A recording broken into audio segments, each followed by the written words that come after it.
અમરેલી જિલ્લાના સાવરકુંડલામાં ગાયના દૂધ અને શુદ્ધ કેસરથી બનેલું અનોખું શિવલિંગ મણિભાઈ ચોક મિત્ર મંડળ દ્વારા આયોજિત કરાયું છે.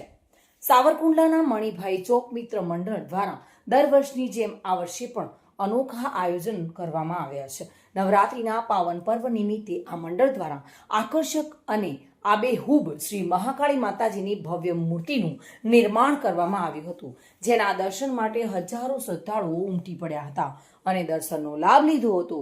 આ ભવ્ય આયોજનના ભાગરૂપે મણિભાઈ ચોક મિત્ર મંડળ દ્વારા આજે એક અનોખી પહેલ કરવામાં આવી હતી. શુદ્ધ ગાયનું દૂધ અને શુદ્ધ કેસરનો ઉપયોગ કરીને બરફના શિવલિંગનું નિર્માણ કરવામાં આવ્યું હતું.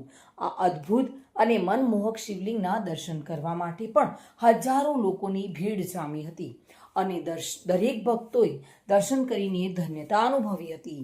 મણિભાઈ ચોક મિત્ર મંડળ માત્ર તહેવારો પૂરતું સીમિત નથી, પરંતુ વર્ષ દરમિયાન અનેક વિવિધ સેવાકીય પ્રવૃત્તિઓ પણ કરે છે. સામાજિક કાર્યો અને સાવરકુંડલામાંથી કોઈ પણ યાત્રા પસાર થતી હોય ત્યારે શરબત, ચા, આઈસ્ક્રીમ જેવી સેવાઓમાં પણ આ મંડળ સક્રિય રહે છે. આ પ્રશંસનીય કાર્યો દ્વારા મણિભાઈ ચોક મિત્ર મંડળ સમાજના એક ઉત્તમ ઉદાહરણ પૂરું પાડી રહ્યું છે. આ સમગ્ર આયોજનને સફળ બનાવવા માટે મંડળના તમામ સભ્યોએ ભારે જહેમત ઉઠાવી હતી.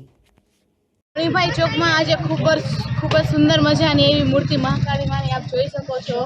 ખૂબ જ સુંદર મૂર્તિ છે, એનું અદ્ભુત સૌંદર્ય છે અને સાથે એમાં આજે પણ ગાયના દૂધ અને એમાં સાથે કેસરની સરસ મજાની શિવલિંગ બનાવવામાં આવી છે અને આ જ શિવલિંગની પ્રસાદી બધાને બાંટવામાં આવી છે. ખૂબ જ સુંદર મજાનું આયોજન છે. તમે પણ બધા અહીંયા આવો, મહાકાળી માને દર્શન કરો અને પ્રસાદી લો. અમે આ 17 વર્ષથી કરીએ છીએ બધું આયોજન મૂર્તિનું, નવરાત્રિનું ને ગણેશ વિસર્જન હોય કે પછી રામનવમી હોય, ગમે એ તહેવારોમાં અમારી શરબત, ચા એવી સેવાઓ આપીએ છીએ. આ વર્ષે આપણે શિવલિંગનું આયોજન કર્યું છે કે ચોખ્ખા દૂધની અને કેસરથી બનાવેલું શિવલિંગ છે અને બધાને પ્રસાદ પણ આપેલો છે. અમારી હોગલે એમાંથી પ્રસાદ આપતા છે એટલે આ વખતે વિશિષ્ટ આયોજન કર્યું છે. સમીર ખોખર સાથે bureau report, today Gujarati news.